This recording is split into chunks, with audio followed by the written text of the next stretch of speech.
Thank you for tuning into this week's edition of the Monday After Preachers podcast, where our focus is holistic health in an evolving climate. We have another great show for you. Listen, if you haven't checked out our last 3 episodes, please go over to Apple Podcasts, Spotify, Podvine, and YouTube to hear some amazing content from our amazing guests. I promise you, if you take a listen, it's going to bless you.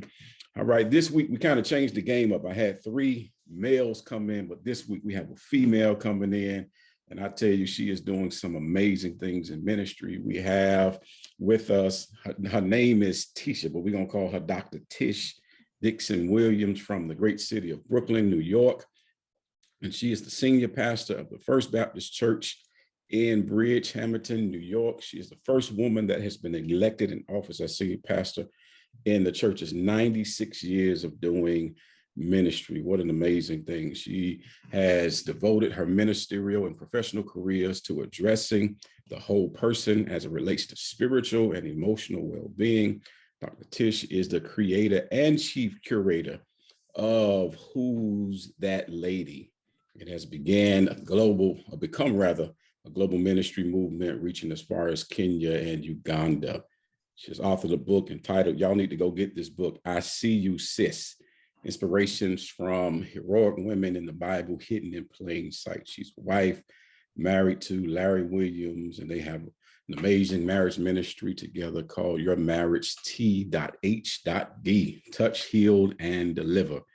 And lastly, her academic accomplishments pursuit. She is currently studying at the prestigious School of Samuel DeWitt Proctor there in Virginia Union School of Theology. She studied ministry and theology at Princeton Theological Seminary. Also, Dr. Tish Williams received her doctorate in practical theology and doctor of philosophy from the Wayland Baptist Theological Seminary.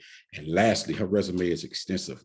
In 2016, she became fellow of the Princeton Theological Seminary Black Theology and Leadership Institute, and currently serves on the WIM Women in Ministry Committee at Princeton Theological Seminary. And we met through this Prime initiative there in Hampton, Virginia. She's a part of that particular major program, and they're doing some phenomenal things. Thank you for coming on the show, Dr. Tish. How are you? Thank you so much for having me. I am excited and completely humbled to be on this platform. I'm just thrilled. Thank you so very much. The schedule slowed down long enough for you to come on and be on the show, and we are excited to have you. I know you're going to give us some great insight as we push this initiative forward with the clergy community and our holistic health.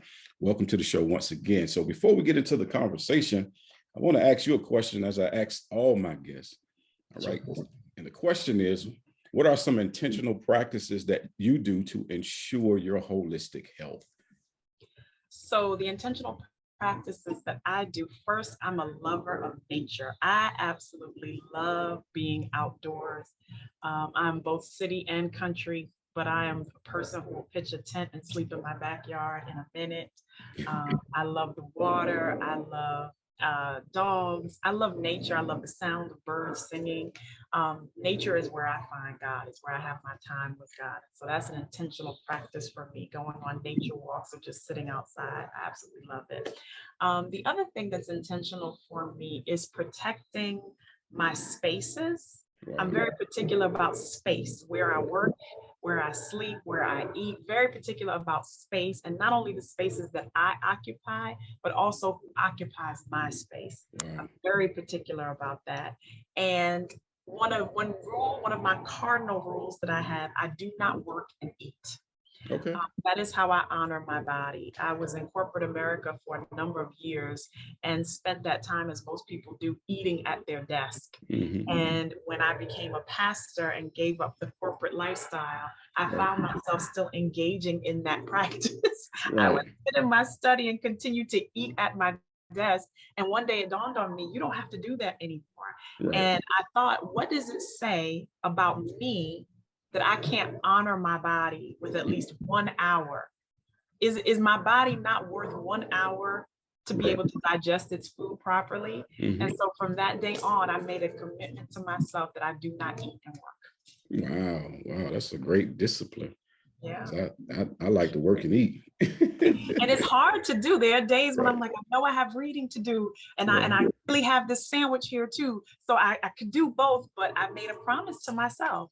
You will not work and eat. You will honor your body, even if it's only for 45 minutes to an hour a day, and give it the time to ingest and digest the food that it deserves. Wow. Let me back up. You say you love nature, and you say sometimes you camp out in your backyard. I do. What does that look like? So let me start by saying, because I know people are like, that's crazy. Let me start by saying my backyard is fenced in, although I do have a gopher that's living in my backyard right now. Really? And we are at war. But I pitch a tent and I sleep out there. I'll build a fire. I'll build a fire in my fire pit, and I'll just sit out there for a very long time. And I have to tell you, that saved me during COVID. Really? In a time where I'm a person who has to be out, I have to be on the move. And then to be told, to be mandated by the government that you have to sit still and stay in your house, that was very difficult for me. Right. And so I had to find an outlet. And so the first thing I did was went to Home Depot and picked out a fire pit and said, if I got to be home, I can at least be outside at home. Right. And it really saved me during pandemic. And so, I'll build a fire, I'll sit out there. And then I, pitch my tent. I have an air mattress in there. It's really like glamping. I have an air mattress out there. I have an outlet. I'll have my music and I'll sleep out there. Really? Yep. Like all night. All night, overnight. And I love it. I absolutely love it. Wow, that's interesting. I'm not doing that, but most people won't. Most people won't, but I am that person. Right. All right, so let's shift a little bit and get into the conversation. One of the main reasons that I've decided to bring you on, being a woman in ministry and doing some amazing things with all that you have going on, I wanted to bring you on and talk about intentional balance, its benefits, and the effect on our holistic health. So we want to talk about balance today. I want to get your insight, get your wisdom, not only to help the clergy community, but let's talk to women in ministry, because there are a lot of boss wives, boss women that are doing their thing. And then, of course, to help us as men, we may struggle with balance as well. All right. So I want to talk about balance, bring you on, talk about balance. So what is considered healthy balance for you? So let me say, I have yet to take hold of that. I have yet to find a healthy balance. Okay. Because I don't know that that exists. Okay. I liken it to a seesaw in the park. We look at a seesaw as adults, and the first thing that we say is, oh, we're challenged to balance it. Mm-hmm. But that's not the purpose. That's not the fun of the seesaw. Right. The fun of the seesaw is to see something imbalanced and create another imbalance. And that's the fun of it, right? Right. You have that moment where you try to balance it out, but the weight never met, one friend is a little heavier than the other friend, and you go up and down and up and down. That's the fun of a seesaw. And I think sometimes life is like that. Right. We struggle so hard. We work so hard to find the balance that we miss the fun. That sometimes it's okay to go up and down. It's okay to be in and out. It's okay to have valleys and mountains, because one helps us appreciate the other. And so for me, I don't strive for perfection. I used to, and I still struggle with that. I don't necessarily strive for balance. I strive for peace. Okay. And whatever feels balanced to me in the moment is what I go with. Okay. There are days where school is going to take precedent and be higher on the list. And there are days when pastoring is going to be higher on the list. So I don't necessarily strive for balance. I strive for peace. What works for me in that moment. And in that's how I feed my holistic self, is giving myself grace and permission to be unbalanced. Wow, that is a phenomenal perspective. Mm-hmm. So what does that peace look like? So you say whatever is the priority in the moment, that's what you go with. So how do you find that peace within that priority for that particular moment? Because I focus on doing the priority well. Okay. And so I'm very much a person that if I say from 3 to 4, I'm working on my sermon. Mm-hmm. Then from 3 to 4, it's do not disturb on my phone. It's Alexa, give me classical music. Okay. It is all of those things. And I focus and zero in on that thing. So you've heard the whole adage, women are spaghetti, men are waffles. Right. I had to learn how to tap into some male energy and be more compartmentalized in the way that I work, because I was spaghetti. Sometimes I'm still spaghetti. When my emotional side takes over, I'm very much spaghetti. I'm all mixed up. Everything is intertwined. But I had to learn how to be intentional about living in boxes. And so living in boxes is what brings me peace. And so I am in the sermon writing box. I'm not coming out of the sermon writing box for visitation. Right. If I'm in visitation box, I'm not coming out of that box to write a paper. And so I have learned, in order to live my life and to live it peacefully, I have to do it in boxes. I have to do it in segments. That's what brings peace and order to my life. Okay. So how long did it take you to get to that particular discipline? Because most people feel like, because it's all coming at once, you know, it's a feeling of overwhelmingness. And then, of course, the feeling of trying to address it all at one time, or address it. So when did you realize that you needed to embrace that particular discipline of compartmentalizing each thing? In pandemic. Wow. Pandemic. Okay. Pandemic, you know, I always say this, COVID wasn't all bad. It was horrible. Right. But my friend says COVID is a snitch. And what COVID did was COVID revealed a lot of practices that were harmful to me. And so in this, I had to find how to be okay being quiet, be okay being by myself, be okay learning how to process my life. And as a pastor in pandemic, when everything was coming at me from everywhere, because now I had to learn how to preach differently, teach differently, pastor differently. I had to preach to a 2-inch black hole, which is far more different than preaching to 200 people. So all of these things were coming at me at once. And the only way I could survive was one thing at a time. How do you eat an elephant? One bite at a time. Right. And so COVID taught me that. Being in that silence taught me how to maneuver in boxes, because I had no other choice. It was either that or die. Yeah. So is that your new way of doing things now? Like, is this your mantra? That is phenomenal. It is my new way of doing things. And when I find myself spiraling out of control, there's a few things I tell myself. But when I feel myself spiraling out of control, I sort of bring myself back to the moment and say, what are you doing now? What do you need to focus on right now? Because here's what I found. It'll all get done. It will all get done. You know what else helped me with that? My time in Africa. So I love Africa. More specifically, I love Kenya. I do work in Kenya, and I love Morocco. And one of the Swahili terms is pole pole, which is slowly, slowly. So when I climbed Kilimanjaro, that's what they kept telling me, pole pole. And they told you to pace yourself. Like, I know you want to race up this mountain. I know you want to get to the top, but pole pole, slowly, slowly. Because if you do not go slowly, what happens is you never acclimatize. The climate is changing as you're going up. The air is getting thinner as you are going up. And so could it be that sometimes as God is elevating us, it's not about getting there quickly. It's about going slowly, so that as you get into rare air, you don't lose consciousness. You're able to sustain yourself and keep going. And so that's what I have found. So Africa and COVID really helped me with those things, to pace myself. So what is that? What is that again? Slowly, slowly. And pole pole. Pole pole. Pole pole. I got to practice that. Pole pole. Yes. Pole pole. Slowly, slowly. So sis, let me ask you this. What advice would you give a woman in ministry that may be struggling with, and I know you have a different view on healthy balance between home life and her obligation in the marketplace and leadership? Like, what would you tell that particular woman that's struggling with that particular? So I recently had a women's conference, and we start the day on the beach with meditation, morning meditation. Okay. And I gave every woman a beach ball. And their instruction was the following. You have this ball. I want you to write things on this ball. I want you to make a decision in this moment if you're going to keep the ball in the air or if you're going to drop the ball. So you have a choice. And whatever you write on this beach ball, it has to be, this is what I'm choosing to keep in the air. This is what I'm choosing to drop. Wow. My advice is, don't be afraid to drop the ball.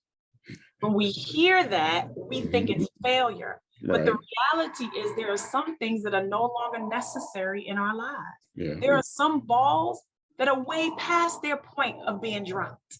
And for whatever reason, we feel like we have to keep it in the air. The only thing that I know that does that is a clown. And so unless you're a clown, Yeah. there's no reason to keep all the balls in the air. This is not a circus, this is your life. Yeah. And so I would say it's okay to drop the ball. Something is going to suffer. Yeah. You just have to make a decision of what you can live with suffering in that moment. Yeah. Can you live with the fact that maybe tonight as a mother, your kids are going to get Chinese instead of a home cooked meal? Can you live with that? Mhm. Can you live with the fact that maybe date night has to be date morning because that's the way your schedule works? Can you live with the fact that maybe your sermon doesn't have to be 30 minutes anymore, but a tight 20 gets people through? Can you live with that? Yeah. It is okay sometimes to drop the ball. Every ball does not have to stay in the air. That would be my advice. Measure what's most important to you. And again, I said this before, but we have to give ourselves grace. And this is for men and women. We have to give ourselves grace to make mistakes and to drop the ball. But we're keeping everything in the air, and that ball is no longer even serving you well. Now, to be clear, there's a difference between dropping and fumbling.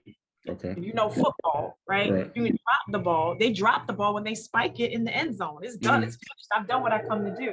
Now, fumbling is a totally different issue and can cost you the whole game. Dropping the ball is intentional and conscious. Fumbling, it slipped out of my hands. I forgot. I was negligent, right? I didn't hold on as much as I should. And so I think people need to understand that there are times you will fumble too. And there's grace in that. But I'm saying be intentional about either keeping something in the air or dropping it. Don't be afraid to drop the ball. Wow. So how do we figure out what to keep in the air? What fuels you? Okay. Does it have a purpose? So there are a few questions that I ask myself. The first question I ask myself is, can I control it? Okay. If I can't control it, then I have to move on. So I am an emotional person, so I have a tendency to overthink. And so I have to be intentional about what I'm going to spend my thought time on. And so the guiding question for me is, can I control it? Can I control what this person did? No. Can I control what was said? No. Can I control traffic? Absolutely not. And so if I can't control it, then I no longer need to be bound by it in that moment, right? Second question I ask myself is, so I have a kind word. I'm going to give you a kind word, a crap budget. Right? So it's like, do I have a crap to give about this? The way we have a money budget, you can have a crap budget. So when you want to buy something and you have a budget, a monetary budget, you say, this sweater is $50. I only have $40. So I don't have the money to spend on this sweater. Maybe one day I will, but today I don't. It's the same thing with I don't give a crap budget, or I have a crap to give budget. I have a certain amount of craps. This is terrible. I have a certain amount of craps. It's perfect. And maybe I only have 30. Right. But this issue right here is 50. Yeah. I don't have enough craps to give about that. So if I don't have it, I don't give it. Right. Maybe one day I'll have it, but I don't have it right now. In other words, bandwidth. What do I have the bandwidth to accomplish right now? So the question is, is it serving me well? Do I have enough in my bandwidth? Do I have enough in my emotional tank and my mental tank to give to this? And if not, then I have to move on. The other question is, does that have anything to do with me? Right. Which is a huge problem for leaders, but I'm going to dare say it's even a larger issue for women because we feed into the myth of multitasking, that we can do it all. And because we do it and we make it look so easy, the expectation is that we will continue to do it all until eventually we burn out. Right. And so sometimes you have to step back and say, does this have anything to do with me? Will it matter to me 10 minutes from now, 10 days from now, 10 weeks from now, or 10 years from now? Does it have anything to do with me? And if the answer is no, you walk away. Right. These are the questions that I'm constantly asking myself. Does it have anything to do with me? Do I have the mental and the emotional capacity to spend on this right now? And those are some of the questions that I ask myself. Wow. Yeah. Wow. So you said you don't look like I'm not going to gauge you. You don't look like an emotional person, right? Yeah. But let me ask you this. How do you successfully balance your emotional health and leadership? Let's shift it. You know what has helped me a great deal? The Enneagram. Okay. I'm a student and an advocate for the Enneagram. Okay. Mentored by D. Darrell Griffin, who we know. Yes, sir. I Yes, ma'am. love the Enneagram. I take it just about every 6 months or so. I take it twice a year so I can gauge. So for those people who don't know, the Enneagram is a 9-type test that says everyone's personality falls into one of 9 types. You have a dominant personality trait and a secondary personality trait. I'm a 7 and a 2. Which makes me a walking ball of emotion, excitement and emotion. And as a 7, it's the fear of missing out. I am the person who loves to go, who loves to move, who loves to travel. You know, by the time someone says, let's, I'm saying go. That's me as a 7. But as a 2, I'm also very empathetic. I'm sensitive to people. How people feel matters to me. And that's kind of what makes me a great pastor, is that I have an empathetic spirit, but it also makes me a terrible leader sometimes because I don't take care of me. You know, a 2 is always going to put other people first. And so I've had to learn how to channel that a little bit better so that I might not just continue to die on the sword all the time. And what I have learned in being an emotional person, what the Enneagram has taught me, because the better I know myself, the better I can be in relation to other people. What it has taught me is that even if I don't protect my boundaries, it's key for me to surround myself with people who will. Right. What do I mean? I'll give anybody anything when I'm standing at that door after I preached on Sunday. Mm-hmm. I have an assistant, I have a business assistant, and I have a church assistant who are both 8s. Right. And they're 8, they're straightforward. They're like, no, you're not doing that. You can't do that. Don't give everybody that at the door. Everybody come talk to me. I need that in my life. Right. Because I'll just give it. And I need people who can say, hold on, slow down. You can't do that. I have an assistant who will tell me, now you put yourself in DC at 3:00 and Pennsylvania at 4:00. How are you getting there to happen? Right. Because the things that I'll do, because I want so much to move and to do and to live in the fullness of the calling that God has put on my life. And so in my overzealousness, I mess up. And so it's important for me and important for my emotional health to surround my people who think logically when my creative and emotional brain takes over. So that's how I do that. So this is a natural question that'll flow from this. How important is accountability and having a community around in order for you to maintain? It is so important. You know, the adage, it takes a village to raise a child. I always say a village to raise a Tish. Yeah. I thank God for my village. Right. My brothers are my village. My family is my village. My husband is my village. My girlfriends are my village. I have a core group of 11 girlfriends. There's 12 of us, like the 12 disciples. Right. And we are so accountable to each other. We pray for each other. We love each other. But the one thing I love about them, they'll protect my call even when I don't have sense enough to. And those are the people you want around. They've never made me feel bad for what I couldn't do with them because I had to do ministry. They're always pushing me and encouraging me. And those are the kind of people you want around you. Even when it comes to preaching, there's a core group of preachers that when I write a sermon, I sit down, I'm like, okay, let me run this by you. And they do the same with me. They'll say, hey, Tish, I need an illustration here. What you got? And I'll say something like, well, I need a little more strength here from the biblical history. Can you help me with this? And so I believe in the support of a village. I believe in accountability to each other. I believe in the faithful wounds of a friend. Wow. I believe in someone who can snatch me by the collar and say, you need to sit yourself down somewhere. You're doing too much in every area of my life. I need that. Yeah. And I think being self-aware helps us in that area. It's only a self-aware, a person who is not self-aware that thinks they don't need anybody else. Right. I need people in my life to ground me, to assist me, to love me, because as leaders, we have our moments. Right.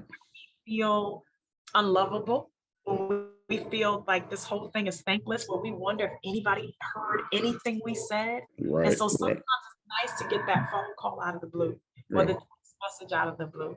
to say great job or to say you need to rethink how you're doing this. Right, So for right. me, accountability in relationship and friendship is everything to me.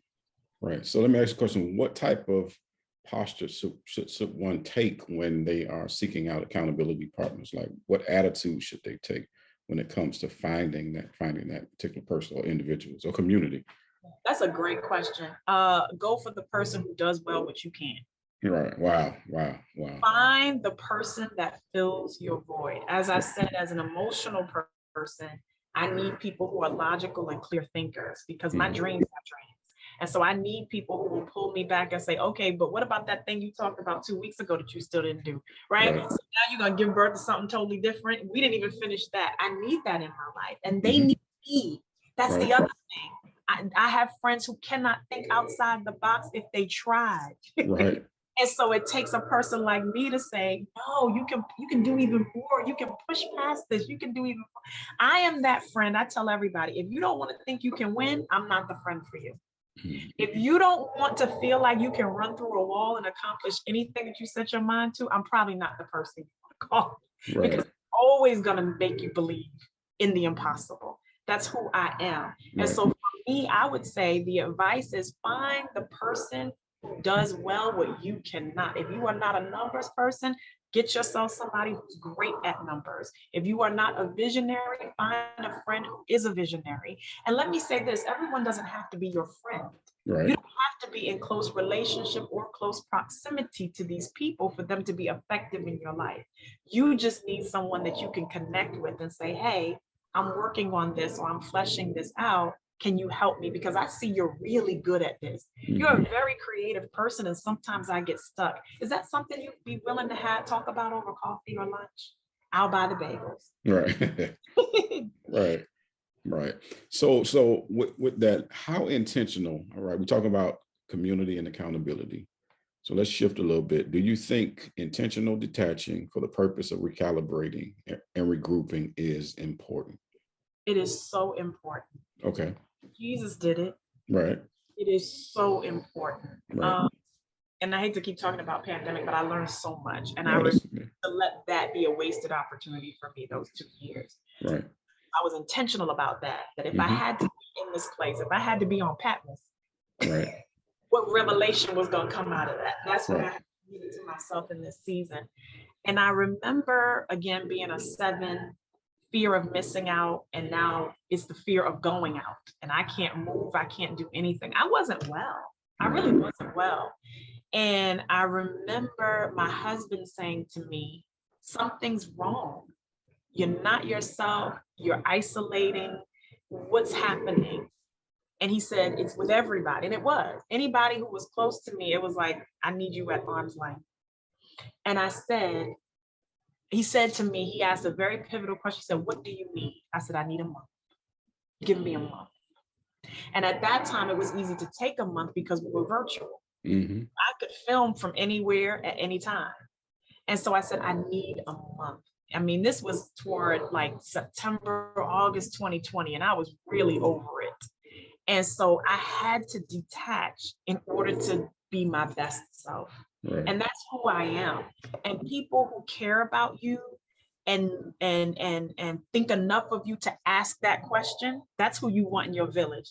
The people who will say, not what's wrong with you, what's your problem, but rather the people that will say, stop, what do you need?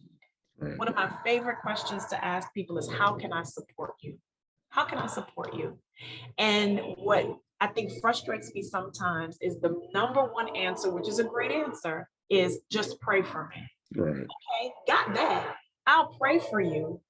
But really, in addition to prayer, that's a given. How can I support you? Right. Can I get you groceries? Can I pick your children up from school?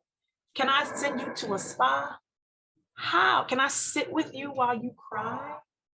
Can I allow you to just call me and say it how you want to say it with no judgment? How can I support you? And you'd be surprised how many people do not have an answer to that question. And that's when it comes to our holistic health. That's in business too. There are people who want to support your business. How can I support you? Oh, I don't know. How can I support you?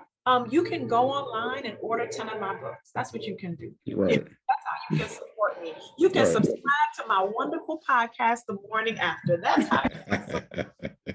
When people ask this question, we should have an answer to that. But back to your question, yes, detaching is key, because you need to be able to connect with yourself. You need to be able to connect with God, and you need to be able to hear God. It's not just about praying, it's about meditating. It's like, okay, God, here's what I want to say. Now let me sit here for a minute and listen to what you have to say. Detachment is key. As Kenny Rogers said, you got to know when to hold them, know when to fold them, know when to walk away, and know when to run. That is a life lesson. That is more than great lyrics. That's a life lesson. And sometimes it's time to run. Right. So I got two more questions. My last question will be on marriage. And this one, how important is it to have a life outside of ministry? It's important to have a life outside of ministry. I can't explain how important it is. Pastoring is not who I am. It's one of the things that I do. It's one of the things that I have been called to do. I am a minister. God has given me ministry. Pastoring is a component of the broader, more vast ministry that God has given me.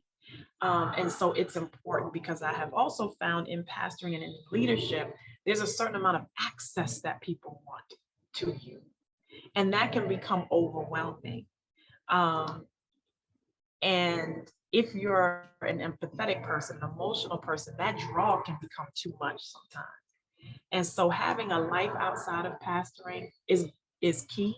And it also fuels your pastoring. Having a life outside of pastoring, I think, makes you a better pastor, because now you have more tangible stories, more tangible experiences to bring to the desk and bring to people. You ought to have a hobby. You ought to have a life. That's how, when we go back to the beginning, that's how you fuel yourself. That's where you find peace, and you're a better person for it. You will burn out otherwise. Wow. And it teaches people how to treat you. Right. I have a life outside of this. This is not my end all be all. Just as it is not for you, it's not for me either. And so people then learn, no, Pastor has parents that she has to take care of. Pastor is doing other things. So we have to give her or give him the room to do those things. So I think in learning and enjoying your life outside of pastoring and leadership, it also teaches people how to have better boundaries where you're concerned. Wow. That is phenomenal and practical insight. So with all that you're doing, school, pastoring, you got your movement going on, traveling, and how do you balance marriage in it all? Oh, that's a tough question. And I go back to what I said. Sometimes the ball drops. Sometimes the ball doesn't stay in the air. I have a unique situation in that people will look at us as the reverse. So normally you have the man who is in a prominent leadership role, and he is, and where he works, but people will look at it and say, oh, she wears the pants, and I completely reject that, and it's false. It's absolutely false. Here's what I know for sure, and here's how it's healthy for me. Somebody said it to me this way: even Wonder Woman needs a place to hang her cape. Wow. I'm grateful for having a place to hang my cape. Some would say I have to be alpha all the time. I don't want to be alpha and omega. The beginning and the end. I want a place where I can decompress, where I can breathe. And home and my marriage is that for me. It's a very forgiving, very accepting space. Right. You know, it's key. I read somewhere online that said either you have a supportive partner or you don't have a partner at all. Right. I'm grateful for a supportive partner who understands how I operate, who again has the courage enough to say, what do you need? Because that answer could have been anything. Right. It could have been, I need to be out. I need to never come back again. I need to run away. It could have been anything, right? But the bravery and the courage it takes to ask that of someone you're in partnership with, that's true partnership. Right. Yeah. And so I thank God for that, having that support system, that grounding in a husband that's like, yeah, I know who she is. And yeah, it's all right. and that's amazing. When you have a great partner in ministry, somebody that understands ministry, understands you, it makes ministry and leadership so much easier. So with all that you have going on. Pastor Tish, Dr. Tish, thank you so very much. We can spend the next hour and a half on. We absolutely. This is fantastic. I'm so excited for your ministry and what you're doing.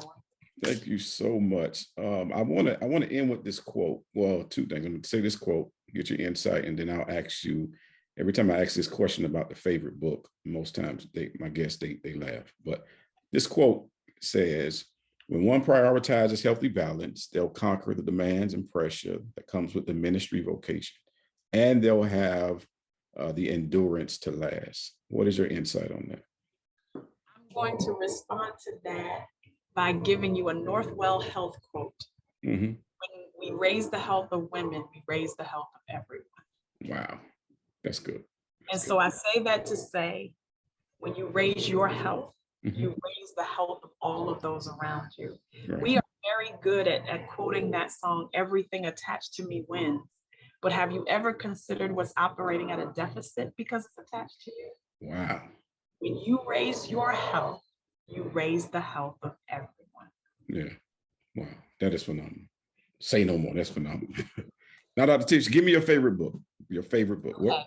My favorite book is "I See You, Sis." Inspiration yes, that's it. for all women in the Bible in plain sight. That is my favorite book. That's my baby. That's my favorite book because I wrote it. Right. I have a non-spiritual book that's one of my favorite books, which is Trevor Noah's Born a Crime. It is his autobiography and it is phenomenal. If you have not read that, please read that book. And I highly suggest you get it on audio because Trevor Noah narrates it himself. And he does all the accents and the voices, and it is a phenomenal story, Born a Crime. And then the book that I'm inspired by right now is called Rest in the Storm, Self-Care Strategies for Clergy and Other Caregivers.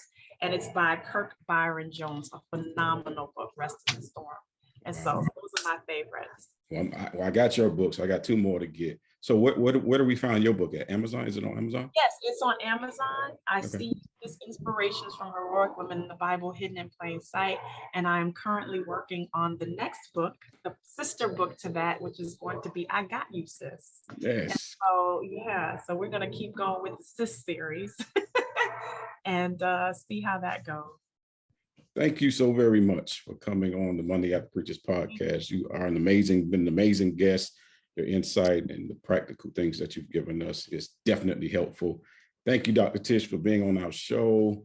And y'all go support her, buy her book. I promise it'll bless you. Thank you, Dr. Tish. So much. God bless you. Have a great one.